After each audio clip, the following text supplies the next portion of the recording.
မြန်မာပြည်ဟာကျွယ်ဝခဲ့ဒီမြေဒီကာထဲမှာစိုက်ပျိုးခဲ့ကြတဲ့မျိုးစေ့တိုင်း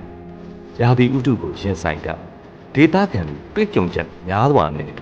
နှစ်ပေါင်းကြာချီပြောင်းလဲဆင့်ကဲဖြစ်စဉ်ထက်သန်းလာခဲ့တဲ့သက်ရှိသမိုင်းတွေမှတ်တိုင်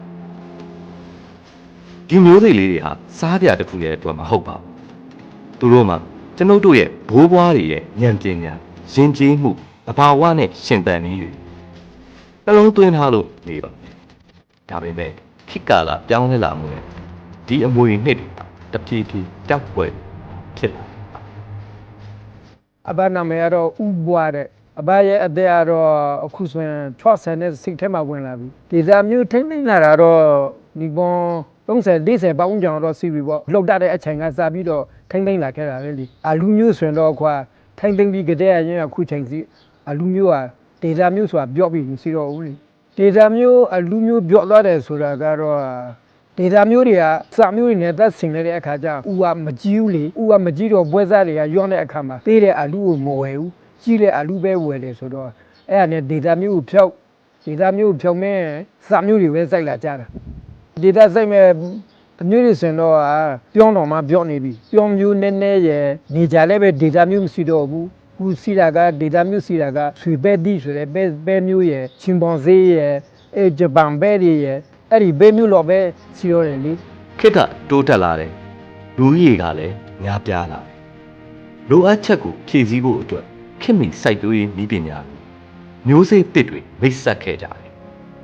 ဒါဟာစွမ်းဆောင်ရည်မြင့်မားတဲ့ဖြည့်ရှင်းချက်တရက်လို့ထင်ရပေမယ့်တစ်ဖက်မှာလည်းရိုးရာမျိုးစေ့အမျိုးအစားပေါင်းစုံရဲ့မျိုးဗီဇပိုင်းဆိုင်ရာကျွယ်ဝမှုကိုဆုံးရှုံးစေခဲ့တယ်ရာသီဥတုတန်ပိုးမွားတံကိုခံနိုင်ရည်ရှိတဲ့မျိုးစေ့တွေတဖြည်းဖြည်းနှဲပါလာတယ်။ဒါဟာကျွန်ုပ်တို့ရဲ့စားနပ်ရိက္ခာလုံခြုံရေးအတွက်ကြီးမားတဲ့စိန်ခေါ်မှုကြီးတစ်ရပ်ပါပဲ။ကျွန်တော်နာမည်တောင်းစီဖြစ်တယ်။ကျွန်တော်လုပ်နေတဲ့ကအဓိကတော့ data music ထိန်းသိမ်းစိုက်ပျိုးထုတ်လုပ်တာပေါ့နော်ကျွန်တော်ဒီ data music လို့ပြောရင်တော့အရန်နဲ့နေတာပေါ့နော်ဒီ data music ကတော်တော်များများကျွန်တော်တို့ရဲ့တောင်သူလက်ထဲမှာမရှိတော့ဘူးပျောက်ကုန်ပြီအဲ့တော့သူတို့သူတေသနာအရာဆိုရင်ဒါ95%တော့ဒါကဘာပေါ်မှာပျောက်သွားကုန်ပြီတကယ်ကျွန်တော်တို့လူသားတွေစားသုံးတဲ့ဟာသူတေသနာပြုထားတာက4000ကျော်ရှိတယ်တကယ်လက်တွေ့ကြစားသုံးတဲ့ဟာကြတော့ဒါ9000ကျော်ရှိတယ်ဒါပေမဲ့အခုကျွန်တော်လက်ထဲမှာဒေတာမျိုးစေ့ကအမျိုးပေါင်းက12မျိုးဝန်းကျင်လောက်တာလူသားတွေကစားသုံးတယ်ဘာဖြစ်လို့ဆိုတော့ကျွန်တော်တို့တောင်သူရဲ့လက်ထဲမှာမျိုးစေ့တွေတော်တော်များများပျောက်ကွယ်နေတဲ့အခါကျတော့ကျွန်တော်တို့ဒီ data မျိုးစေ့ကိုထိန်းသိမ်းဖို့ရအတွက်ဒါတွေလုပ်ချင်းဖြစ်တယ်ဒါဆက်ထဲမှာဒီ data မျိုးစေ့လို့ပြောရင်ဒီ data မျိုးစေ့ကဒီအစားအုပ်ချုပ်စီမံမှုနဲ့လည်းအများကြီးဓာတ်ရိုက်ဆက်သွယ်နေတဲ့ဟာကိုကျွန်တော်တို့တွေ့ရတယ်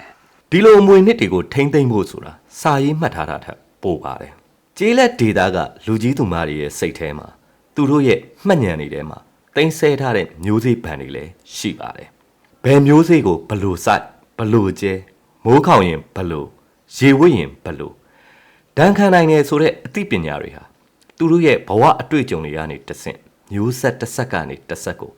ဗဇက်ရာဇဝင်အနေနဲ့လက်ဆင့်ကမ်းခဲ့ကြတယ်။ဒီဗန်တွေဟာစင်းစရာမှမပါပေမဲ့ကျွန်ုပ်တို့ရဲ့စားနပ်ရိက္ခာလုံခြုံရေးအတွက်အဖိုးမဖြတ်နိုင်တဲ့ရဲနာတိုက်ကြီးတွေပါပဲဦးလေးရဲ့နာမည်ကဦးမျိုးဝင်းစော်လို့ခေါ်ပါတယ်ဒီမှာ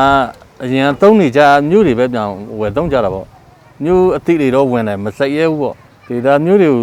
သိမ်းဆက်တာတော့မရှိတော့ဘူးဗျဒါမဲ့ကော်ဖီထောက်မဟုတ်တဲ့တခြားမိဖို့ဆောင်တီးနာနေကြည့်တယ်ပဲစီတွေပဲတောင်းနေဒါမျိုးဟင်းသီးဟင်းမုံညင်းမျိုးတွေကြတော့လက်ရှိရှိနေပါသေးတယ်စီးပွားဖြီတော့စိုက်လို့မရတော့ဘူးပေါ့အိမ်စားလို့မိဖို့ဆောင်သုံးတော့ပဲစိုက်ကြတယ်အနာကအတွဲတော့ရင်လေးချာပေါ့ကွာ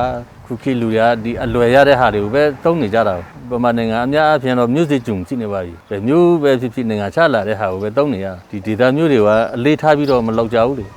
တော့တက်လာမျိုးဆက်တွေအတွက်စိတ်ပြည့်ရေးကိုအကျူတာနဲ့တယ်စိတ်ပြည့်ရေးနိုင်ငံဖြစ်ပြီးတော့နော်မျိုးဆက်တွေအတွက်တော့ရင်လေးဖို့ကောင်းပါလေဒါပေမဲ့ညှော်လင်းချက်ကတော့မကုန်သေးပါဘူး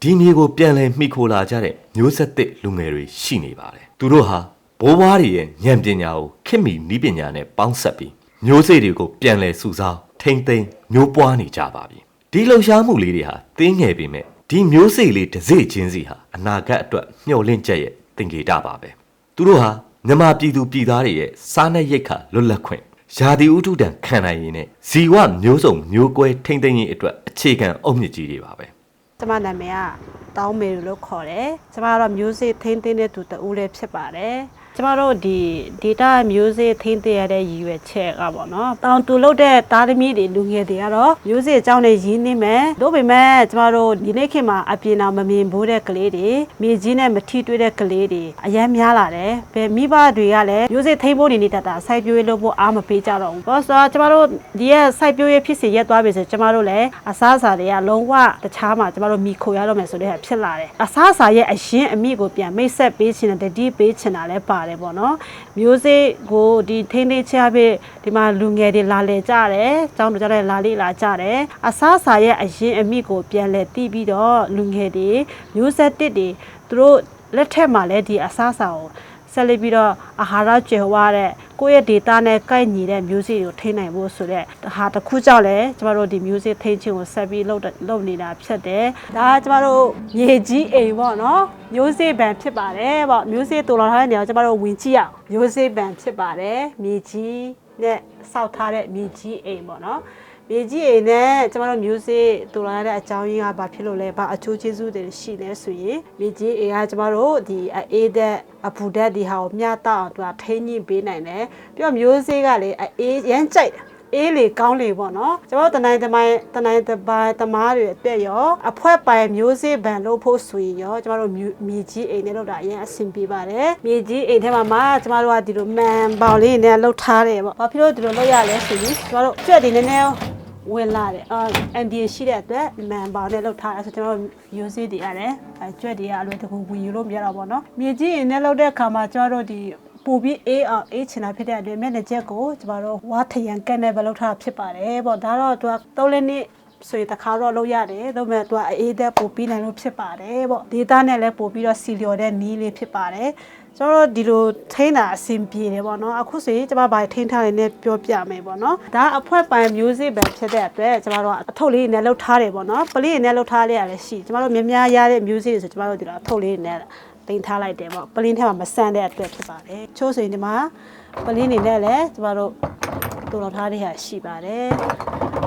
ခုကျမတခုပြောပြချင်တဲ့ဟာကဘာလဲဆိုရင်ကျမတို့က music band လုပ်တဲ့အခါမှာကျမတို့ master seat မနော်စိုက်စရာမရှိတော့ဘူးရေဘေးတွေပါတယ်ကြုံအမျိုးမျိုးပေါ့နော်အဲ့ဒီအတွက်ကျမတို့ကဒီဟာကတော့ master seat ဆိုမှထားတယ်အဲ့လိုမျိုးကြုံရင်လည်းကျမတို့ကဘလို့အခြေအနေမှာဖြစ်ဒီ music တွေကသူများတွေအတွက်မဟုတ်တာတော့ကိုက music မပြောက်အောင်ထိန်းဖို့အတွက် master seat ဆိုမှအဓိကအထူးတင်ထားတာဖြစ်ပါတယ်ဒီဟာဆိုရင်ကျမတို့ဒီ music ကိုအကုန်တော့မရှိသေးဘူးဒီနေ့မှစပြီးတော့ master seat ကိုကျမတို့စပြီးplan လုပ်တာဖြစ်တဲ့အတွက်ခုမှ15မျိုးလောက်ပဲရှိသေးတယ်ပေါ့နောက်ဆိုဒီလိုတပူထားမယ်အဲဆိုကျမတို့ဒါကို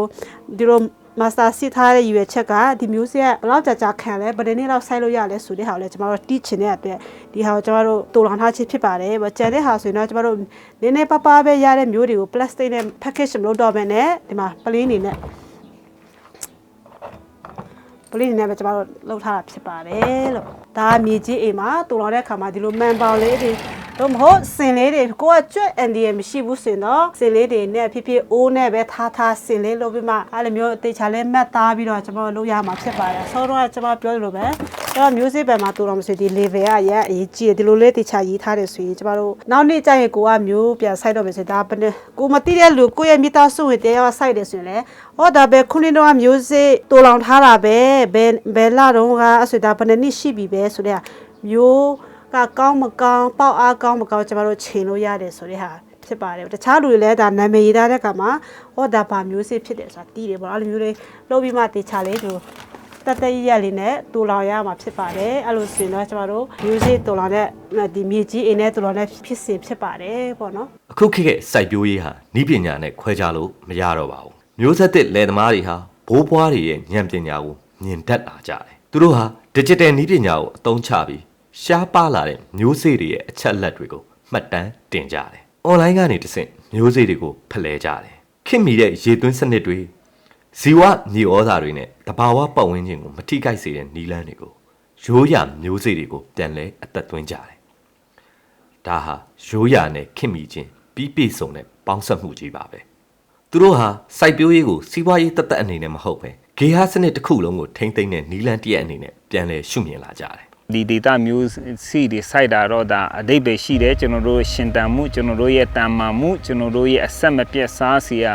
ရှိမှုဒီ data music ကတော့အင်မတန်မှအရေးကြီးတယ်ကျွန်တော်တို့ရဲ့အခွင့်အရေးကျွန်တော်တို့ရဲ့အသက်ရှင်မှုဒီ data music နဲ့ဓာတ်ရိုက်အချိုးကျတယ်လို့ကျွန်တော်ကတော့အဲ့လိုပဲကျွန်တော်ခံယူပါတယ်တော့ဒီ data music ထပ်ခါတနည်းပြတနည်းကျွန်တော်တို့ data မှာတောင်းလျှောက်ဆိုင်မယ်နောက်လိုအပ်တဲ့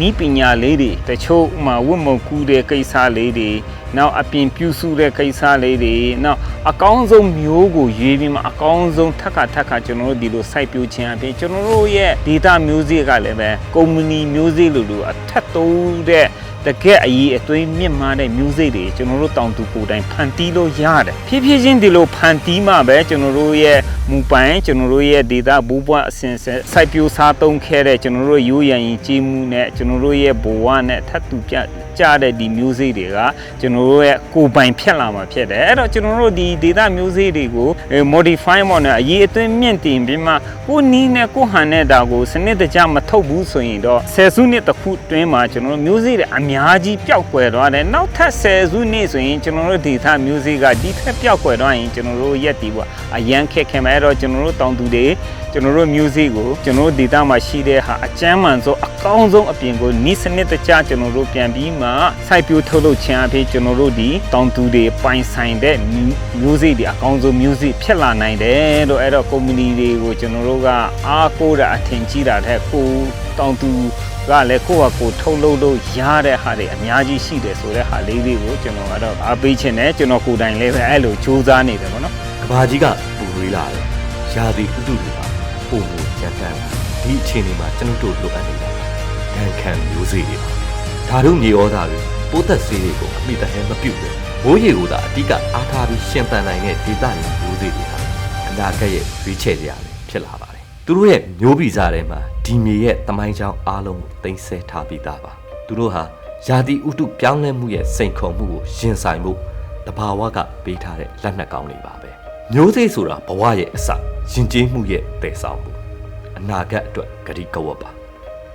ကျွန်ုပ်တို့ရဲ့ရွေးချယ်မှုတွေကဒီအနာဂတ်ကိုပုံဖော်နေပါတယ်